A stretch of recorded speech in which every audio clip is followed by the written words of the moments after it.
Yesterday we got 3 bullet points for Graves specifically in what I would call pretty much the smallest deadlock patch, where they felt that Graves needed to be adjusted really bad, so bad that they needed to adjust her individually rather than doing a bigger balance patch. So usually Valve pretty rarely adjusts one hero specifically unless it's like a new hero release, right? Then they're pretty quick on that. But I would say that this is one of the smallest patches we've seen, and I'll just read the changes for those of you that haven't seen it, because there wasn't like a ping or anything. It was pretty subtle.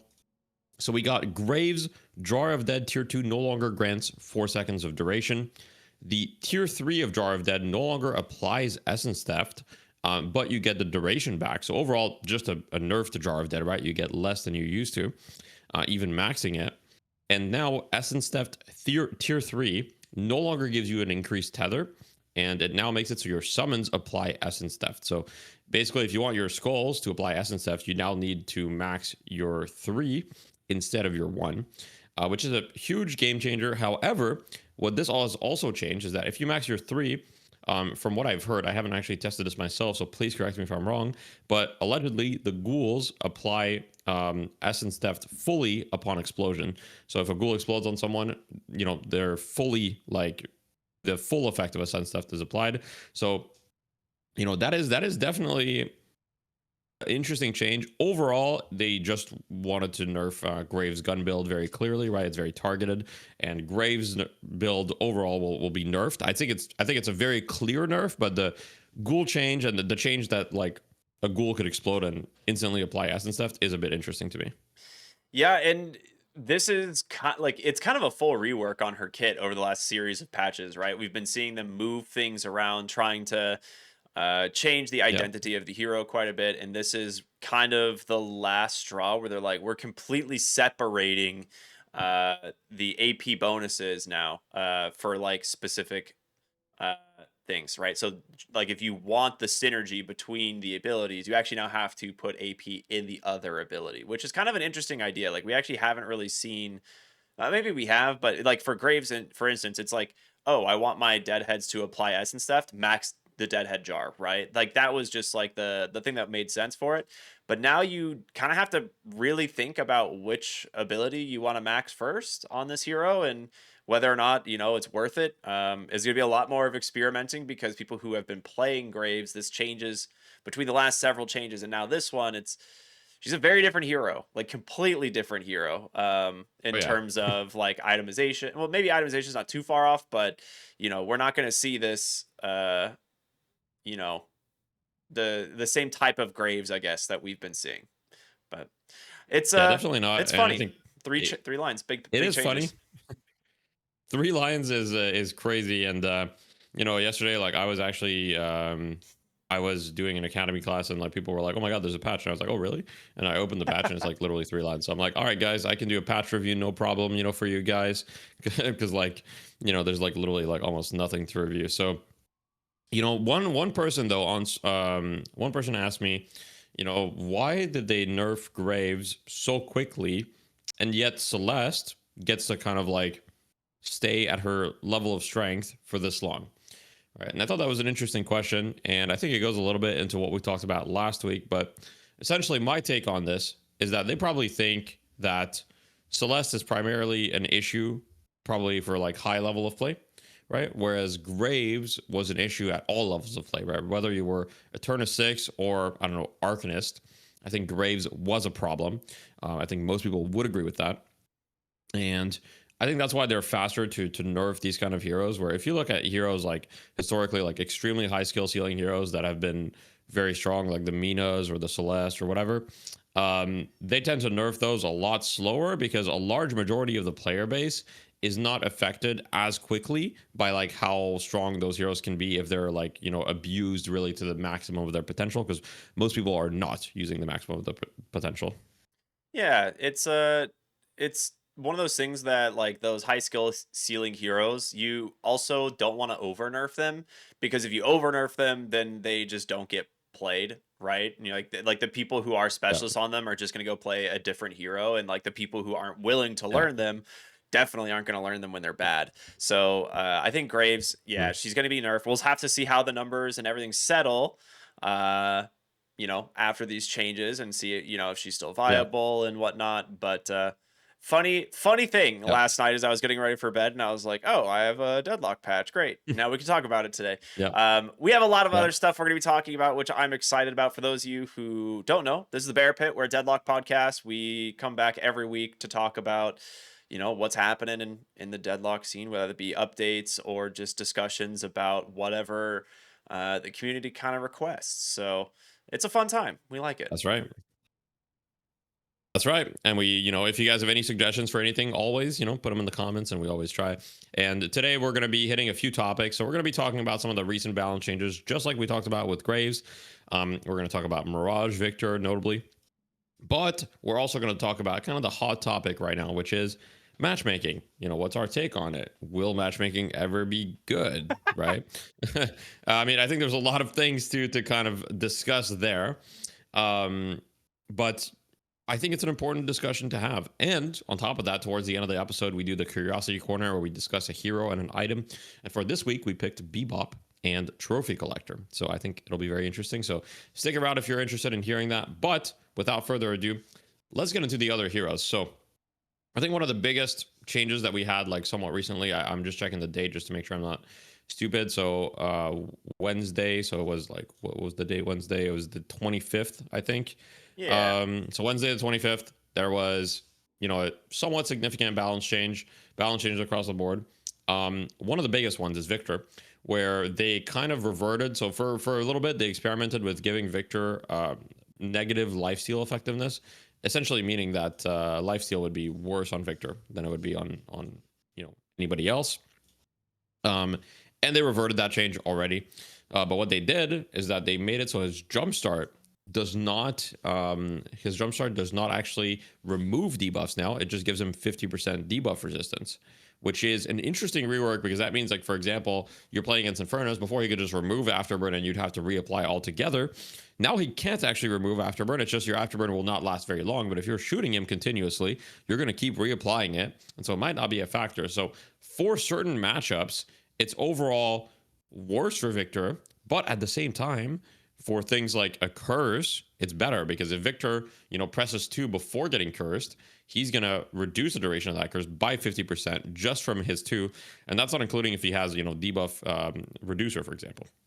Yeah, this one is kind of wild. I'm not sure if I'm reading it correctly where it's just like it now just adds 50% debuff resistance. So it's like when he has tier 3, does he just get 50% debuff resistance? Is that the way I understand this? Or is it like No, tied to when he presses the ability?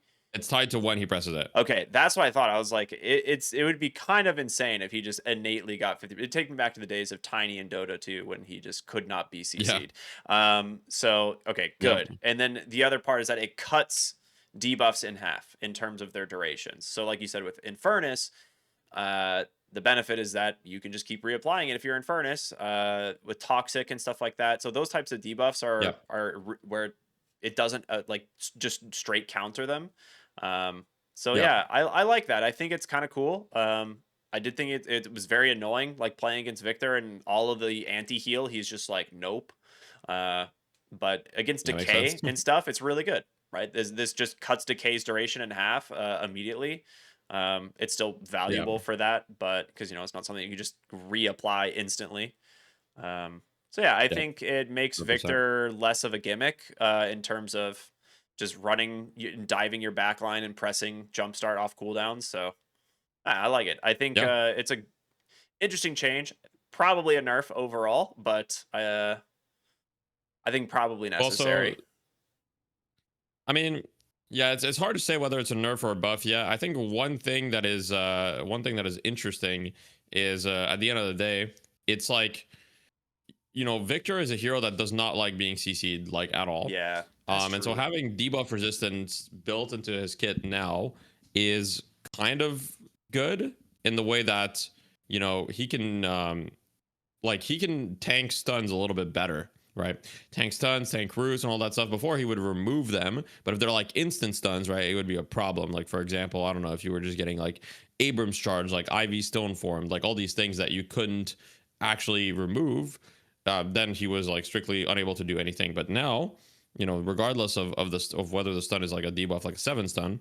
Um, Obviously, it's a little bit worse against 7 stun because you can't remove it altogether, but it's going to be better against like all these other forms of CC. So I'm not entirely sure that it's like a huge nerf to Victor, and like I think the curse interaction is also a really big deal. Like curse was like kind of the counter to Victor late game where it would remove his infuser, it would remove everything. Now curse lasting half as long against him if you press 2 before you curse him. Basically it's not going to last any time. Same for silences, right? Traditionally silences were the counter to Victor because you wouldn't be able to debuff remove them. But now if you silence him while he's got the 50% resist, if you use silence wave, well, he won't really care, I think. Yeah, it's like a 1 second silence. He just walks away. Yeah, it's really interesting. Exactly. I'm curious to see how it's going to play out in terms of the counters. I think anti-heal is going to actually be a viable option against him now, as opposed to just being forced to go curse and silence every game. Which with the current patch, I think anti-heal is pretty much in the meta, right? Like a lot of people are very tanky and very sustainable. So um, with the massive HP pools, things like toxic, decay, and stuff like that are all very strong. So we'll see. I like it. I think it's an interesting change at least. I'm down. I really like Yeah. the way Valve has been experimenting with some of their hero changes recently. Like we just talked about Graves, right? It was like they completely reworked this hero over the last like 3 patches. Victor, Yeah. they're trying completely new things, like a stat that has not been in the game before, like healing effectiveness, which I'm assuming they're just gonna keep because they added it. They're like they'll just keep it in the game and see like if they want to interact with that kind of stat later on. But um, yeah, I think Yeah. this is an interesting change. I would agree. Yeah, I think it's an interesting change for sure. And speaking of interesting changes, we've got kind of more to go over. So we got the holiday change. So holiday had pretty much not really gotten changes for a long time.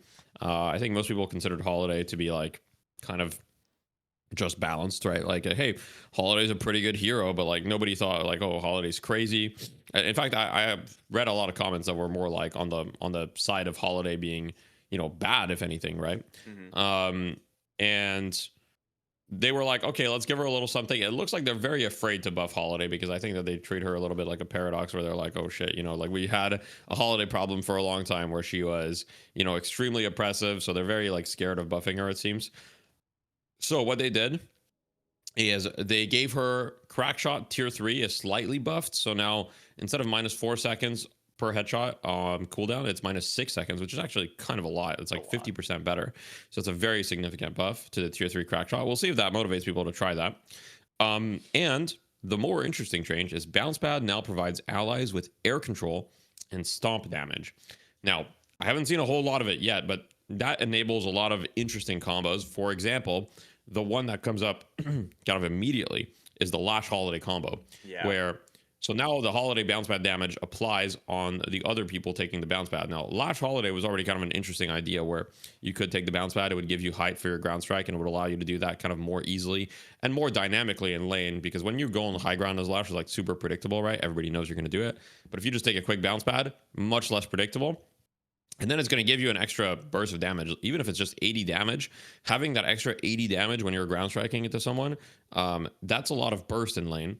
And the air control is also no joke. Like that's going to help like teammates escape like really, really well. Like basically everybody on Holiday's team, if they take the jump pad, is going to have Holiday's movement. Think about that. Like that's Yeah. crazy. I can't tell you the amount of times I have seen holidays escape because they just go in the air and they're like, like just back and forth, and you're like, yep, can't hit you. And now like Yep. she could just drop a bounce pad for her team, and they just zip on out of They there. do the same thing. Now I don't know if it's been fixed or not, but I know the bounce pad damage that was applying on allies was also procking items from the holiday. So I don't know if Oh, that is interesting. still in the game. Like you could trigger Holiday Spirit Burn with Lash's Ground Strike, which I don't know if that's But only for the intended. bounce pad damage, right? Yeah, from the bounce pad damage. So I don't I mean, know. that seems intended. I don't think that's probably intended because Scourge works the same way. When you put Scourge on somebody else, like it'll like apply your items as well. So like if you put Scourge on your teammates and you have like Mystic Vuln, like Keelbane, whatever, all these things, like all like Scourge will apply all those items. Mhm. Seems intended. Yeah, that's what I'm saying. I So don't think it's a bug. it seems to me because it's like a buff being provided by Holiday, and the damage is Holiday's damage. Like that seems correct, But I'm just curious Yeah, to yeah, see yeah, like if that's going to change some of the builds we see for Holiday, where it's like, if you do have this like Lash Holiday combo, even in lane, it could be like a Mystic Burst yeah. on Holiday, and then suddenly, Mystic Burst Right. Lash, and then you just get ground striked for your entire health pool. Yeah, Uh, yeah. so it's gonna be interesting to see how it works. Is it a meme? I don't think so. I think it's a hilarious, in terms of what we could possibly see come out of this. Yeah. I have seen some of the ridiculous clips of Celeste hitting bounce pads and then just literally flying across the Yeah. map. So, that one might might be a little bit unfortunate, but uh, Fair. yeah, I think it's cool. I think it's neat. I don't want I Holiday think to get it's I mean, buffed, I think but it's it's cool. It's cool. well, I think it's important that every hero like, sees their time in the light. Holiday has obviously had a lot of times where she was extremely extremely strong. And so, I would agree with you that you got to be really careful about kind of buffing her. However, I think it's probably fine in this Yeah. situation, right? To give Holiday a little something. And what I think as well is, realistically, it's probably like I think it fits Holiday's playstyle. Like I think they intend Holiday to be like kind of a ganker that like moves around the map and helps her Yeah. team. And I think like this should help the team very significantly, right? And having people like giving people incentive to use your bounce pad, I think is very, very important. And so I'm down for the change. I think it's a good change for sure. I And also we'll see kind of how it plays out, but it enables creativity in Yeah. gameplay, which I like.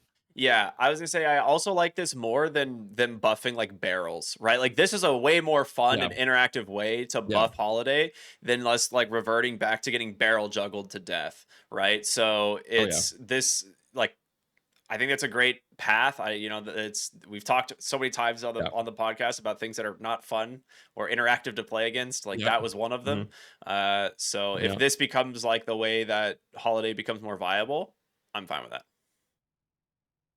yeah. I agree. I think it's like okay, we're not buffing Holiday's like ability to one shot someone. We're not buffing, and we'll talk about kind of like pick heroes like one shotting people a little bit later because I think that that's kind of like very common issue that makes the game a little bit unfun for people, right? And we'll talk about it when we talk about Bebop a little bit more.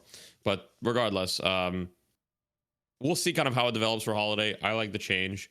Moving on to Mirage, got some slight nerfs. It's not anything like super crazy. Like basically, Mirage is like they seem to be happy with where Mirage is at, like playstyle wise, Yeah. but they don't seem to be happy with how strong he is. Right, so that part makes sense to me, but they don't really seem to think that Mirage's playstyle is unhealthy for the game. They seem to think, okay, we've kind of found a little bit more of Mirage's identity. Like he teleports all over the map very frequently. His scarabs are really, really strong. They keep nerfing kind of like Jin's Mark a little bit. So they kind of want Jin's Mark to be like more of an accessory, it looks like.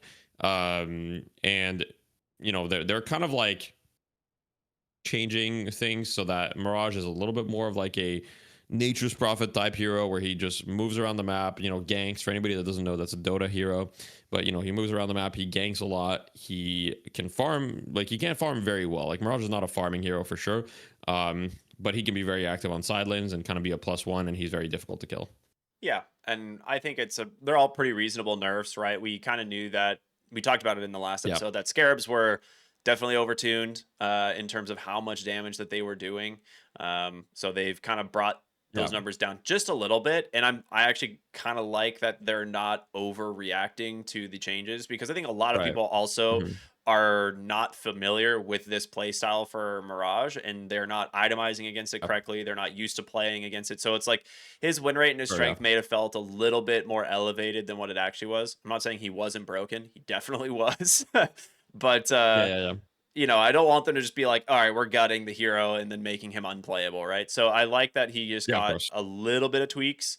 I like that they kept the ult the same, right? Like they're keeping the max teleport in the game, and Yeah. that I think is really fun. So we'll see where he still lines up. I don't he's definitely still strong, I would say overall. I Oh don't yeah. think 100%. he's like, been nerfed into unplayable territory. I think the hero is still probably Well, like not at in all. the A tier, or top of A tier, maybe higher, but he's still very good. Yep, 100%. I would agree. And I think it's I mean, we'll see exactly what happens with Mirage. I'm not like super unhappy with where Mirage is at. I think he's just still too strong. Like the scarabs still feel kind of disgusting. And so I think he still needs to be adjusted, and I think most people would agree with that. But I think that they'll get there balance wise eventually, Yeah. and I'm not too worried about it. But I do think he still needs to be adjusted like a little bit more for sure. Yeah, a little bit of spirit scaling or duration or something off the scarabs, and Yeah. we'll get there. Just like some, Yeah. just a few number tweaks. Um, Yeah, I think just maybe like there might just be like a little too strong, like early, especially like I don't know in lane. I don't know what you do against a Mirage right now. It feels pretty. It's kind of like we've gone through this cycle of like Mirage being like unplayable into Mirage being like demon god. So like I don't really, yeah, I don't really know like what to do about that, but that is kind of like what it feels like to me from my perspective at least. yeah, scarabs in lane with just a single point become really strong. That's true. Yeah, Well, yeah, I don't know if we want to talk about any of these other, because there are like a handful of other like small hero tweaks. Those were kind of the most notable ones. We could talk yeah. maybe about like the changes to what they did to Graves in that previous patch as well, because it was kind of, they moved the ghoul summons to grasping hands, then they nerfed the ghoul summons on grasping hands again. Um, but Um, it's not like the biggest changes. They're just kind of trying to reduce the yeah. amount of crap that Graves puts onto the map. Yep. They are indeed trying to do that. I don't think it's worth talking too much about it. I think we can move kind of straight into the big topic that everyone's talking about. Everyone's been talking about for For basically a the while. history of the game, which is matchmaking. Yeah. Um, all right, so matchmaking, look, I've been around on Deadlock for basically the entirety of the game's like lifespan, except 1 month. So for those of you that don't know, Deadlock's playtest started in April 2024. I was not in the playtest in April 2024. I joined the playtest in May of 2024. However, the playtest in April 2024 was very small and didn't have a lot of people. And even in May, it was still quite small. Yeah. When I joined, to give you guys an idea, there was about 2,000 members in the Discord, right? That wasn't like active members. That was just members in the Discord that had access. So as far as like when I joined, I remember there was about maybe like 8 to 10 matches going on at once, usually during playtest windows. So, it was very, very small. There wasn't a whole lot of people playing. And since I've been around for so long, I've seen basically every single comment you can see about matchmaking. And so I'd like to think that I'm fairly, I guess, qualified to give an opinion about this. Of course, I'm not Valve, but I've been playing Valve games for a long time, and I've been playing games with matchmaking systems for an incredibly long time. And so I think it's a good time to share my opinion. And of course, rkryptic, we can discuss many points, but I want to start by setting the table a little bit, right? Which is a lot of streamers or high level players have this kind of in their head, this golden era of matchmaking, kind of right after the NDA dropped for the first couple of months, where they'll remember matchmaking as like always really good, always top lobbies, blah blah blah, right? And I think that it is a lot of the time a bit shrouded in kind of like just how good the game felt because it was like so new and fresh. And so I do think nostalgia is playing a role. But I do think that they also have a point, and I think part of the reason why that was is because that's also when we had by far the biggest player base. Now, of course, right now we have a pretty good player base, but back then we're talking about 170,000 concurrent players, and a lot of like top level and pro players were playing, etc. Whereas nowadays, even if our player base is pretty good, at a top level, it's a bit different. So I know that this doesn't affect most people watching, pretty much everyone, but it's important because it affects the community sentiment towards matchmaking, because a lot of the community sentiment in games, it comes from content creators, like whether you like it or not. Content creators' opinions kind of trickle down. People kind of will parrot them without thinking for themselves, and this happens all the time. So I just wanted to address that as setting the table a little bit, that I think that part is a little overblown, and I do think that the matchmaking is slightly worse than it was back then. But I would also like to say that I don't really think like Deadlock has ever really had particularly amazing matchmaking, and I think it has had times where it has particularly horrible matchmaking. But I don't think right now we're in like a super horrible matchmaking phase, in my opinion. I was actually gonna say something similar, where I actually don't think the matchmaking is as bad right now as it's kind of being made out to be. Part of what happened over the last several months as the player base kind of exploded, a lot of the people that were coming into the game were people who took like 6 to 8 months off the game, a year off the game, or new players Mhm. altogether. And the second you throw those accounts into the matchmaking pool, it's like finding ways to calibrate them and put them in the game is going to be incredibly difficult. Like their first 10 Yeah. games are going to be an absolute mess. And Yeah. there's not enough of a player pool to put them in specifically a Mhm. new player queue where they're only allowed to play with new players, right? Like that just can't, we don't Yeah. really have that. Um Yeah. but someone who I can talk about it on personal experience. I took like a 6 month break from Deadlock when the ranked update came out and they introduced ranked matchmaking. I hated it. I thought it killed the game entirely. And I was like, I'm not touching Deadlock until they remove ranked. And 6 months later, they removed ranked. I came back and my account, it basically dropped me not 7 stars, 7 ranks. Uh, Right. so I had to basically have my account recalibrated, and it took me like 700 game. I don't know, like 700 hours or something to get my account back to where it was. It was just a ridiculous amount of time, but Sure.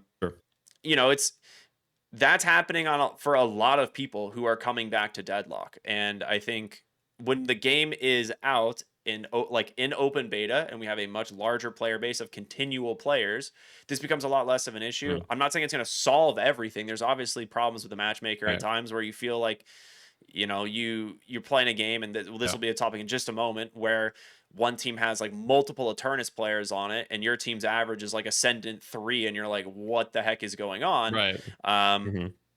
and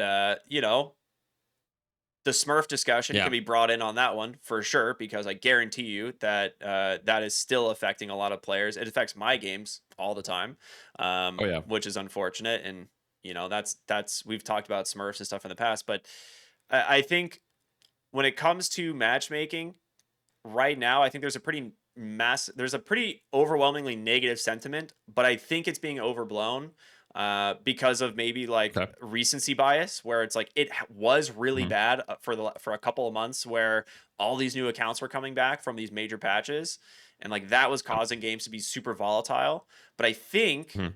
it's been getting better as time has gone on. I don't know. I agree with you Okay. that there were times where it felt really good, but it could just be rose tinted glasses. I'm not sure. Yeah, I think my whole opinion on matchmaking, I know that this is like a topic where, at the end of the day, there's probably going to be a lot of people that are angry in the comments, and that's Yeah. okay because, Yeah. you know, it's going to be like at the end of the day, my experience, our cryptics experience, it's something that is so personal and unique to everyone, and someone can have an amazing matchmaking experience, someone can have a horrible one, and we're not Valve. We don't have the data to objectively look at it. And even when you look at things like StatLocker to see like the rank distribution and all these things, it's like, okay, but that doesn't really like mean that this is the actual rank distribution because we don't have all the data. Now, of course, it is a lot of data, so it's probably statistically significant. So it's probably somewhat reliable. But the other thing is, let's talk a little bit about how most likely Valve's matchmaking system works. Okay, because I see a lot of confusion about ranks and a lot of people that might not know exactly how it works. So I want to talk about it a little bit. So most likely, okay, a lot of this is speculation based on previous Valve games, and rkryptic, you've had first-hand experience with that with Dota. I've had first-hand experience with that with Dota as well. So it's very, very likely that Deadlock's matchmaking system is based on an elo system, probably based on the Glico, just like Dota was. And so essentially, what that means, if it's anything like Dota, which it very likely is, because unless they're making like a whole new like system for Deadlock, which they could be, we don't know for sure, right? They could be. What that means is that there's essentially two things to it, right? One, there's your MMR, which they don't show you in this game. In Dota, they just work with your MMR, and then there's a medal tied to your MMR. So, and just so you know, in Dota, like the medals have shifted through the years Oh yeah. based on like the percentile that the ranks are in. So like it's like, oh, well, now if you want to be divine, you need to be X MMR because divine is X% of players. So it's not a new thing, right? They've said in Deadlock the ranks are now tied to percentile. And so you guys see all the time your rank is moving despite you winning or losing because your percentile is adjusting. And so the rest of the player base either like is ranking up or ranking down, and therefore that is affecting your rank in real time. And since Deadlock is so new and so volatile, that results in a lot of like real time rank changes as far as I understand it. Now, like I said, speculation. Second thing is that there's most likely rank confidence. Okay. Yeah. And rank confidence is essentially the more you play, the more confident the system is that you belong in the bracket that you're playing in, right? That doesn't mean that you can't rank up. That just means like, I mean, it's very simple, right? Let's say I'm evaluating a player as a coach, and I have a brand new player in front of me. He plays 5 games, and I see him do like okay in like Archon games. I'm like, all right, he did pretty well in Archon games. Now maybe I should throw him in some Oracle games and see how he does there. Oh, he's doing all right in Oracle games. Okay, and then I'm not very confident in his skill rating, so I'm willing to adjust him much faster than I am willing to adjust someone that has 1,000 games. Because I'm like, oh, this guy played 1,000 games in Archon. Yeah, like I'm sure that he can improve or whatever. But right now, I'm very confident he's Archon, so I'm not going to rank him up out of Archon very quickly because he's already got 1,000 games. Now, additional factor to this, most likely, if it's anything like Dota, rank confidence is not just based on your total amount of games, but it's also based on your, recent amount of games, meaning that it'll decay. So if you take a 6-month break, in theory, that would like reset the rank confidence on your account to 0, so that every match you played would affect your rank a lot. In theory. Now, you said it took you a while to kind of like climb back. Were you having like a really positive win rate and it was taking still a really long time, or how was that experience for you? I had about a 73% win rate over like 200 games Yep. before it put me back in Eternus. So it was pretty. It took a while, but the initial Mhm. jumps were drastic. It was like Eternus, and then Archon, and then Ascendant, and then Arcanist, and then like Blueberry rank. Like it just took me all over the place. It had like Okay. Emissary. Like if you looked at my account in like the first 10, 15 games when I came back, I was Yeah. in like 7 different ranks in my first 10 games. Okay. And it's that's just what That is weird. happens. And then Yeah. I ended up, I think it placed me at like Emissary 4 or Emissary 5, and then I had to grind all the way through the brackets again to get back. Mhm. So it took a while, but like the earlier ranks, I was ranking up faster for sure. Yep. So in the lower ranks, like Mhm. I blew through Emissary, Archon, Oracle, like all those ranks, it was no problem at all. We blasted through those. But yeah, once I hit Phantom and Ascendant, it was like, nope, no more bonuses for you. So Right. it takes a Mhm. while. Mhm. You have to prove to the system that you're actually, in the rank that you're supposed to be in. Um, I think Yeah. that there's generally, I mean, I don't know if you've heard of the 40-40-20 philosophy. I kind of believe in it a Yeah, I little have, yeah. bit. For those of you I who believe in it a lot. maybe have heard of it but don't know, or maybe you've never heard of it, the 40-40-20 is basically 40% of games you're going to lose, 40% of games you're going to win. That is Yeah. that is the baseline. 20% of games you have the agency to win or lose is kind of the Yeah. idea, right? So that is Yeah. where your those 20% of game, like, people call them state mandated losses, state mandated wins. That stuff Yeah. happens. That's Yeah. not a joke. Like that will happen in your game. Mhm. It's Yeah. not being tilted to win the 20% of games that you can potentially win, right? Type of Mhm. thing. And I think this is Yeah. where matchmaking in competitive games gets really difficult for people, and why they're like, matchmaking Yeah. sucks, because they mostly focus on the 40% of games that you're gonna lose. And that Yeah. sucks. That hurts. It's really not fun to play a game and be like, I lost this game in draft. And that is a part of Deadlock. I think that is another unavoidable situation right now, where it's like you look at the draft and you're like, we can't really win if the other team plays their draft correctly. Like, Yeah. that sucks. That does suck. I'll Right, admit right, it. right. I've been in those Yeah. games.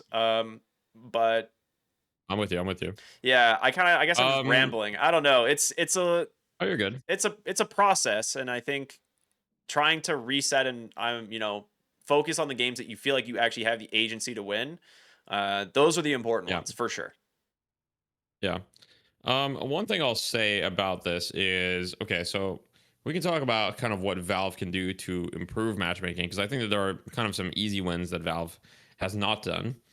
But obviously you are right about the 40-40-20.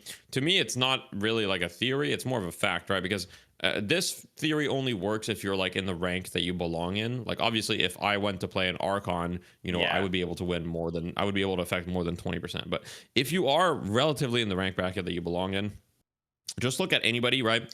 Nobody really has a win rate that is higher than 60% over any period of time, unless they're abusing matchmaking by like six stacking with the Turnus players at like 3 a.m. in a region that doesn't have a lot of players, right? I know Yeah. some Asian players have done this. I've people complain about it all the time in my chat. But other than like shenanigans like that, nobody really has like a higher win rate than 60%. It just doesn't happen. So what that means to me is that the 40-40-20 rule is just fact. We could argue about it all the time, but anyway, it's not really productive. Now, what can Valve do to improve matchmaking? In my opinion, that is kind of like easy, low hanging fruits. The first thing that Valve can do is limit decay. Okay, so I'm 100% with you that like decay is like can be too much, and like the what you experienced, in my opinion, is not normal.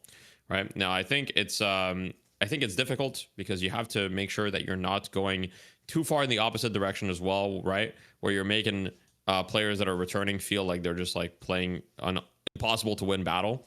But at the same time, like if you were a Turnus, you should never decay to emissary. Like that just doesn't make any sense to me. Like, how can a Turnus player, even after X amount of time of not playing, be emissary?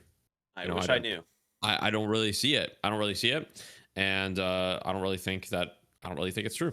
So I think that that's the first thing Valve should do is like, okay, you cannot possibly decay more than, X full ranks. So if you're a Turnus, I think a decay should be limited to 2 full ranks, in my opinion. So if you're a Turnus, you should not really be able to decay lower than like Phantom 1, for example. That'd be Phantom 1 should be reasonable. like, okay, that's kind of the lowest that you can go. I think it would be reasonable. I think everybody would be kind of down for that. And I think that would solve an issue. That's my first proposition to Valve. Second proposition to Valve is well, we need to do something about Smurfs. Okay. Yeah. Now, Yeah. look, at the end of the day, Valve has done literally nothing for Smurfs. There's a button to report Smurfs. Okay. Um, I think they're just gathering data. I understand it's not Valve's priority because it's in a playtest and all that stuff. Completely get it. I really want Valve to take a strong stance against smurfing in this game. And honestly, they have failed to do that in Dota. They've kind of like done some good things in Dota where they banned huge waves of smurfs, and they made some efforts and they did some good stuff, and like they told pro players not to smurf and blah blah blah, right? They did some good stuff. But in my opinion, it's still not enough because you will literally, like, I don't know about you, but when I play Dota, I would go on Dota Twitch, right? And I would literally boot up Twitch, look at the streamers, and I could literally like see like people that were just publicly smurfing. Like Like, I advertising mean, it look, too. I'm not, yeah, literally advertising, like especially like a lot of like Eastern European players literally just like smurfing, like nonstop perma, like boosting on stream. And like, I'm not going to fault to the player. I mean, there's some degree of blame to the person doing it, of course, but the system that allows this to be done, like on stream, like they're not even hiding it, like they're literally streaming. So to me, if you're like allowing people to smurf on stream, that's the first step. So in Deadlock, I would do the same thing. If like a streamer is smurfing on stream, ban their account. Get them out. You got to start by setting an example. Obviously, don't just ban the streamers, ban everybody that's smurfing. And I'm not saying do a perma ban or anything. Like right now, almost everyone has an alt account at the very least. Like so many people Yeah. have alt accounts that I know, and I'm not defending any of that. And I'm not in support of that. I mean, I have an alt account myself with 11 games. I don't, I'm not proud that I did that. And I haven't played on it in like over a year, but I have an alt account myself with like 11 games. And those are 11 games that I ruined for other people, right? And that shouldn't be a thing. That shouldn't be allowed. And that shouldn't go like unpunished, right? My alt account should be banned as well. So that's an easy fix to me. And I think Smurfs are causing some issue as well, right? And it's like if Valve doesn't take a stance on that, it'll keep causing an issue. And I'm, you know, I don't know if you have a lot to share about that, but I think it's pretty like everybody agrees probably. Yeah, I don't think it's a hot take to, you know, Yeah. I think a lot of the Hopefully people not. are pretty much on board. I actually am a little bit more extreme. I think it is a permaban in my eyes. I think smurfing should be a permaban and all related accounts should be permabanned. So that is actually what they did in Dota. They warned everyone and they said we are doing a smurf ban wave. If we catch you smurfing, we will ban your account and every related account as well as their inventories, which meant all of the cosmetics and items that the accounts have accumulated would be locked to the banned account and they'd never be able to retrieve them again. And the Hmm. moment they said that, pros stopped smurfing. And it was Yeah. a very big day. And I will say something like that. You threaten I'm someone's down. hats in a video game, and suddenly they're like, whoa, whoa, whoa, whoa, hold up. Yeah. I'll stop, Wait a gosh darn Yeah, second. Yeah. so I think they don't really have that threat right now. All it is, it's a closed beta. They'll just send an invite to another alt account and just join back into the game, right? So it's a Yeah. little bit more difficult to have that leverage over the player base, but I do Yeah. think Definitely. in my eyes, smurfing is just like a permaban, no questions asked, done. Hmm. Like I'm over it. I think everyone in the community is over it. It just completely Yeah. screws the matchmaking system, and there's nothing Valve can do on their end to like make an Yeah. algorithm good enough that's like we've detected this Smurf, and guess what? They'll be an Eternus in 12 games, but then they just make a new account. But like I've played against I don't know, dozens of Smurfs that have less than 20 games that are Eternus 3. And they put them there very quickly, but it's those 20 games every single time that keep getting absolutely destroyed on the way there. And it's not fun. Um, and like the other part of this is like matchmaking with friends, which also creates a similar scenario of like you have an Ascendant 6 friend queuing Yeah. with an Emissary 1 friend, right? Like Yeah. how do you balance matchmaking in this way without this essentially Ascendant 6 person not being a Yeah. smurf in the lobby? And they're not like smurfing, right? But you have Yeah. to find a way to accommodate it. I know Yeah. in Dota, the way that they've gone about this is they just assign the rank of the lowest person in the party to the same rank as the highest person in the party. And that is the Yeah. disincentive to kind of rank abusing in a way. So if they were to queue together, they would be Sure. Mhm. treated as two Ascendant 6 players instead of an Ascendant 6 and an Emissary 1 player. It puts them at a Yeah. disadvantage, but the advantage is that they're playing together in comms. So I mean, I don't know. Is that better than just taking the average? It's hard to say. It's tough. I mean, yeah, that part's really tough. To me, that's probably so that's 100% causing issues in matchmaking for anybody watching. Like people playing in stacks, I'm sure is like causing way more matchmaking issues than we can see. I mean, even in a turn of six, just like duo queue is like part of an issue. And it's like, what can you really do about it? Because at the end of the day, I mean, I want to play with my friends too, right? I Yeah. think everybody wants to play with their friends, and it's a completely reasonable thing to want. But I don't know, like right now it's just it's like it's very difficult to balance when you have got all these situations where people are playing with their friends and there's like a huge rank gap, and it's like the matchmaking has to try to fit in like oh, there's an Eternus 1 playing with like Emissary 2 and the Ritualist and an Arcanist, and then it has to try to find like a good match on the other team. Like that's just in a way like kind of unrealistic, right? So I think Yeah. it's a very, very difficult issue to solve for Valve, and we'll see if they manage to do it. I'm not actually sure if they will, but it'll be interesting to see for sure. Yeah, I think as someone who is like I almost exclusively play these types of games with friends, like Deadlock and Dota is a game that Yeah, like I approach with every day I boot up the game. I'm like, I'm gonna see who's playing and like start inviting my friends. yeah, yeah, Right? Like I don't yeah, I don't queue in and be like, I'm gonna like solo queue grind my way to whatever rank. Like yeah. I'm like, Hmm. that's a great byproduct. If I gain rank, cool. But I want to just like have fun, experiment in Deadlock with my friends. And Yeah, our ranks are not the most similar. I will say over time they've become more similar. I've been playing with the Yeah. same stack, and like we have now consolidated everyone between like Eternus 1 and like Archon 6. So it's like Okay, that's still a pretty big gap. still a big Yeah. gap. But like, it's getting there. Yeah.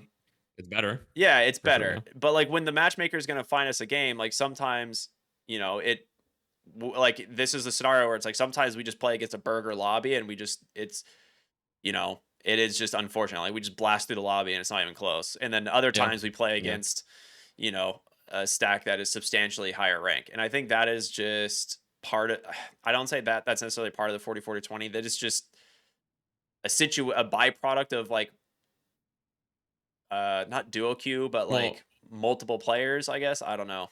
yeah. I mean, I think what you're touching at is like basically the thing that Valve is at a cross path between ranked and unranked, where realistically, if you have that experience in an unranked setting, nobody would really care much about it. Not as If much. that makes sense. Yeah, yeah. Yeah, not anywhere near as much, at least, right? Probably, maybe not at all, if anything.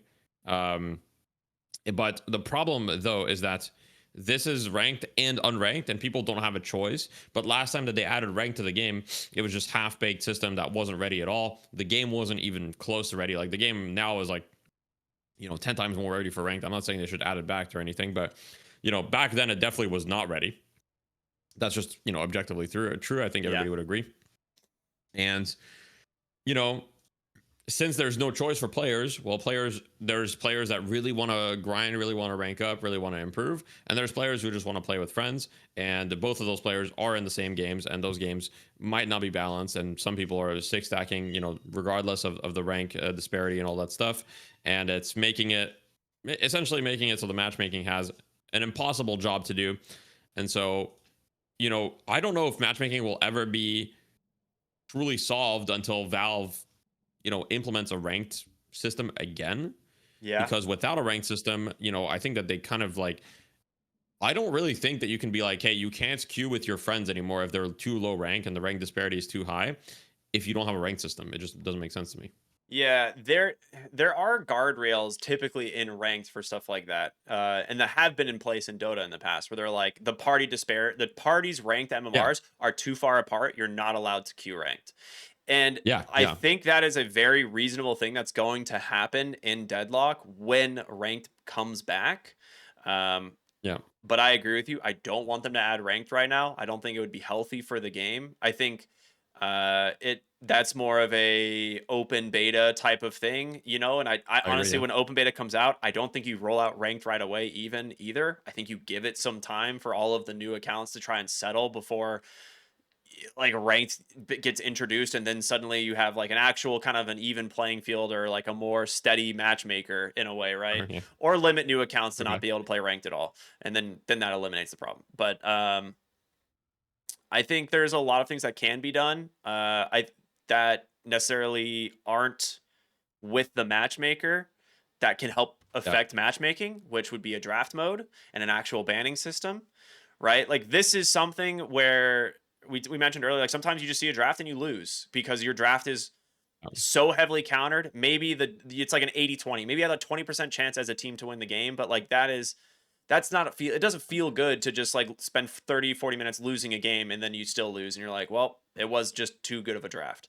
And so I think there is a scenario where we introduce a drafting system where people can actually pick their heroes and ban heroes, and this Yeah. improves the quality of matches quite a bit. And it's not necessarily a change to the matchmaker, but it is something that would make games more even as a whole. And I think there's things like that Valve might kind of experiment with before they try to, Mhm. before we see any like major changes to the actual algorithms behind the scene. Yeah, it's hard. It's really hard to say whether that's going to happen or not. I mean, I do agree with you that there are a lot of things that they can experiment with. I think I'm seeing the time kind of go by, so I think that We've been yapping. my conclusion on matchmaking. Yeah, there's a lot of yapping to be done about matchmaking. My conclusion is basically this: I think that Valve can do some simple things right now to improve matchmaking, such as actually banning Smurf, such as limiting rank decay. We can consider adding what's it called, freaking draft as well, right? Like I think Yeah, some yeah. of these things would help. I don't know if they're ready for draft. I mean, maybe they want to experiment with that stuff. I understand it's still a play test, right? Yeah. But I think a lot of the things that would truly make a difference, like for example, preventing people from queuing with a too high a rank gap, right? Like having a solid draft system, like having all of these things. A lot of these things are going to require, in my opinion, a rank system. When you play most games and you play like the quick play mode, right? You don't really expect great matchmaking. Like if I'm playing Dota unranked, I'm not really expecting great matchmaking. And I think kind of the problem right now is that people are expecting great matchmaking in the unranked mode of Deadlock, because there is no ranked mode. Yeah. You know what? I want them to introduce the same pop-up from Dota into Deadlock. I don't Okay. know last time you played Dota, but when you play Dota nowadays, when the game pops up, it'll pop up with a little screen, and it's like, here is the quality of the game you're about to accept. Oh yeah, Do you want to yeah. requeue or take this game? And it will tell you whether or not the average ranks are a good fit, how long everyone was in queue. It like breaks down like, is this going to be a potentially good quality Yeah, game or not? And you have the option to just hit requeue and go back into the queue and look for a new game, or you can accept. yeah. That is funny. And it's like, that would be a really interesting thing to implement into Deadlock. I don't know if Yeah, it's like they'll do that later when they get, ranked, but it could be something that, would be a fun little experiment, because they have the data, right? That this is something that this data is built into their yeah, systems. Like they would just have to present it in a way. Um, but yeah, I mean, like you said, it, I agree with a lot of what you said. I would love to see some changes. I think the community would love to see some changes. We'll see what Valve decides to do. I do think the matchmaker is maybe not as bad as it has been, but it has been getting a lot of attention. So I understand the yeah, frustrations. yeah, yeah. I think right now, I mean, they definitely did some changes because there was to conclude the conversation, they definitely did some changes to improve it, because there was one time where the matchmaking was so bad that me and a bunch of other high level players were just like going on like insane win streaks. I literally went on like a 16 win streak, and like I was playing fairly well, but I wasn't playing so well that I deserved a 16 win streak, I don't think. Not to pat myself on the back or anything. So like 16, like I had literally a full page of green, and I've never seen this before. So that part was like that part was a little concerning. Anyway, we're gonna have to speed run the curiosity corner a little Let's bit, do but it. today we're gonna talk about Bebop and Trophy Collector. So starting with Bebop, look, I think everybody knows I'm like one of the biggest Bebop haters. I don't like Bebop. I didn't like Pudge. I don't like Blitzcrank. I don't really think that. I think that Deadlock could have just not had a hook hero, and everybody would have been fine with that. But clearly the developers think a hook hero is iconic. You need to have one. All right, whatever. Right, fair enough. I don't really have a huge problem with it either. I don't really like Bebop. I don't really like getting hooked. I think a lot of people don't like getting hooked, especially in a third person kind of game where you can hook around corners and like, kind of abuse the third person camera to get vision, et cetera, et cetera.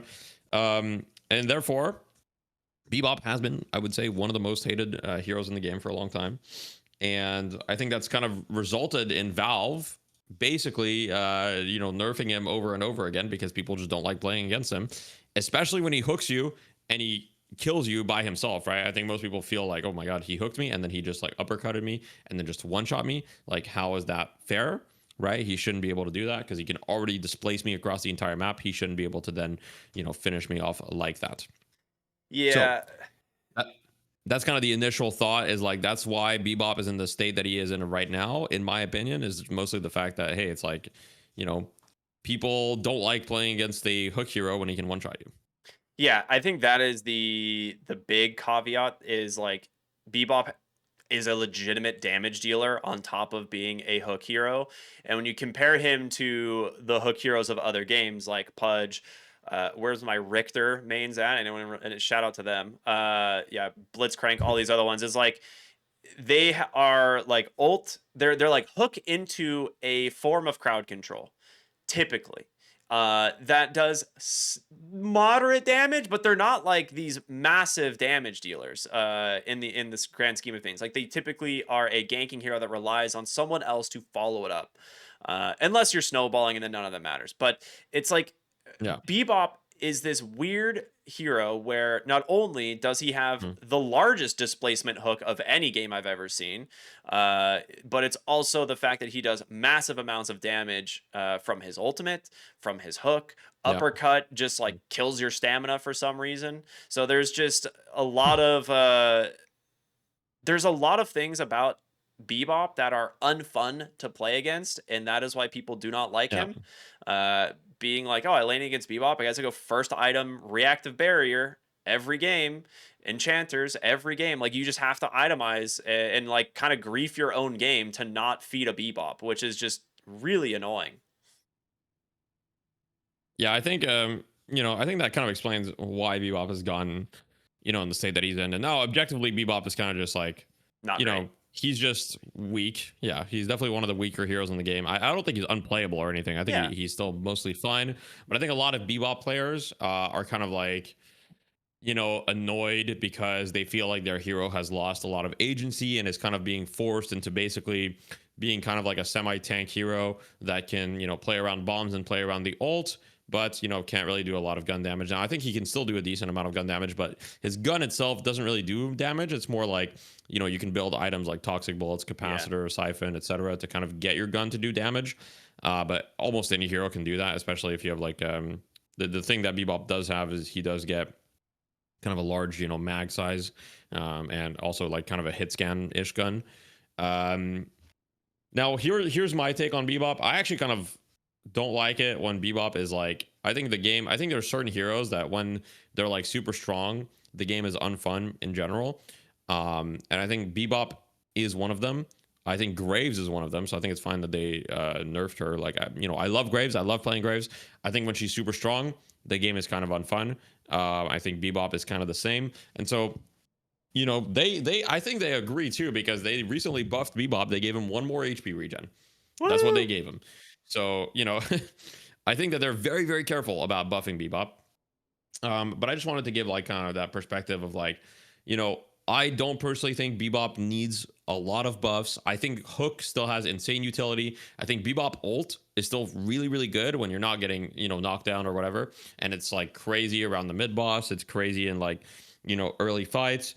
The bomb is like quite good. It's not like insane, but it's quite good. Yes, it has clear counterplay as well, right? It has Spellbreaker, it has Counterspell, etc. And then, like, yeah, his gun is not that strong, but at the end of the day, I don't really think his gun needs to be that strong. And I don't really know if we want to go back to the kind of era where Bebop would just hook Gun you Bop was and so just dumb. insta-kill you with, gun bop where he just hooks you, uppercuts you, and then just like lands free headshots on you the whole way down and just insta-kills you. Like, I'm not really interested in going back there. So I don't think he's in that bad a spot. Maybe like a couple, extra buffs, like here and there, like very small things, kind of like what they did with his health regen, where they just buff it like a little bit, and I think he'll be in a decent spot. Yeah, I mean the health regen to me is like a funny buff because it's like how many times do we just see Bebops do these suicide runs in lane where they're just like, I'm gonna get you with the bomb, and they just like chase you down in the lane and like sack 30% of their health just to stick a bomb on someone and run back the other way. And I'm like, that's what this buff is. This buff is for all those Yeah, Bebop players of like sacrificing all of their HP to stick you with bombs in the lane stage. yeah, I don't know. I think the hero like you said, when he's good, the game is not fun. Like the moment Bebop is good, every 6 players on every team are going to be banning Bebop except for the Bebop players, and then you'll never see Bebop in your game. So I think Bebop players, you also don't really want Bebop to be that good because he will be getting banned in the system every single game if he's actually a strong hero. Like people dislike him that yeah, much. So yeah, maybe slight buffs, not much, but funny hero, go haha. We'll see. We yeah, can talk about one of his yeah. favorite items now, though, which is Trophy Trophy Collector. collector. The Bebop mains love this item. Average Jonas being the face of the Bebop mains, in my opinion. Yeah. Average Jonas, big trophy collector, enjoyer. Fun maxer, likes hearing the sound go It's such a good go sound. ding when you get your stack. It's a nice sound. We love that. Now, trophy collector is another item that if it's really good, the game is unfun. Because They go hand in last time hand. it was really good, we had a death ball meta, right? Okay, so for those of you that don't know what death ball is, death ball usually refers to basically people are permafighting and permagrouping, right? So Yeah. like, a death ball meta means that people are grouping as 4 or 5 and they're permafighting wherever, right? Now you might be like, wait, that's happening in my games right now. And yeah, like in low ranks, it's basically permanently a death ball meta. Not that it's a meta, but it's just people just fight mid basically for no reason. So, Yeah. that happens right now in lower ranks for sure. But last time it was really good. It was actually happening in higher ranks, and then they nerfed like so many things to basically eliminate the death ball meta, including Trophy Collector, because Trophy Collector was enabling it because it was giving a lot of economy. Like despite the fact that you wouldn't get much farm, you were permafighting, therefore you were getting trophy stacks, and the trophy stacks would give you 30 souls per minute per stack. Now I think it's 25. Back then it was 30, and it was just like, and it was just contributing to it heavily. Now my opinion about trophy is that trophy, I consider it a little bit like a magic carpet type of item where I'm like, I think it's a Yeah. cool item. I'm glad it exists, but I don't want it to be so good to the point where it actually ever becomes like a meta, because I think it's unfun if it's meta. However, I think it's fun if you're like, oh my God, I'm having such a good game. Let me buy trophy and just stack him up and get the dopamine of getting the trophy stacks and all that stuff. I think that's fun. I think that's a lot of fun, if anything. And I don't think that should change. So my opinion about trophy is that right now, I'm actually happy with the spot that it's in, where if you get a good start, you buy trophy, you get some stacks. It's actually a really good item. It is like not ever the optimal buy, in my opinion. You should always almost buy something else. But if you buy it and you get a lot of kills, you will get rewarded significantly. So I wouldn't change anything about trophy. That's my hot take, I guess. Yeah, I mean, I think previously we were seeing it a little bit more when ability range was kind of getting abused on certain heroes, right? But they did like a blanket nerf to ability range, which is fine. I don't think that really changes where Trophy Collector fits in the meta. I agree. I think there are sub games where you like, especially some of the heroes I play. I'll play a lot of roaming heroes. So for me, it's like, oh, I'm having a good game. Like we got like a couple kills in lane. I'm gonna start roaming. Like, why not? I'll buy a trophy collector and have some fun and see how it goes. And more often than not, I'm like, man, I wish I had just bought the enduring speed instead. And like now I have like a different item. But Yeah. sometimes it's just fun. The dopamine from getting the trophy is still, Yep. top tier. So, and it's at the end Yep. of the day that makes it worth it. 100%. I think it's a dopamine item. And I think it should stay like that. And I think it's okay for Deadlock to have some more fun maxing items that encourage kind of like this type of gameplay where it's like, hey, you buy trophy collector, now you're encouraged to go brawl, etc. You're encouraged to have fun, do these things, get rewarded with the stacks, get rewarded with the nice sound, etc., etc. And I don't think it's a problem, but I'd love to hear you guys' opinions on trophy collector in the comments if you have any, as well as Bebop, and let us know what you would like to do for next week, right? For next week's curiosity corner. Now, next week, it's very possible we have a guest episode, so I'll keep you guys, kind of, I'll let you guys know, or you guys will see next week, I guess. But I need to finalize stuff, so I'll tell rkryptic. But yeah, that's pretty much it for today. I want to thank you guys for watching, and do you have any last words, rkryptic? No, it's been fun for everyone who always sticks around to the end. We appreciate you all very much. It's hard to go through the whole hour podcast. So, and sometimes Yeah, of you course. consume it in chunks, as I do with most of my podcasts. But yeah, thank you everyone who supports the Yeah, Bear Pit. We obviously very much appreciate it, and we will be back next yeah. week with another episode as promised. And yeah, have a wonderful evening, everyone. Bye bye. Bye bye.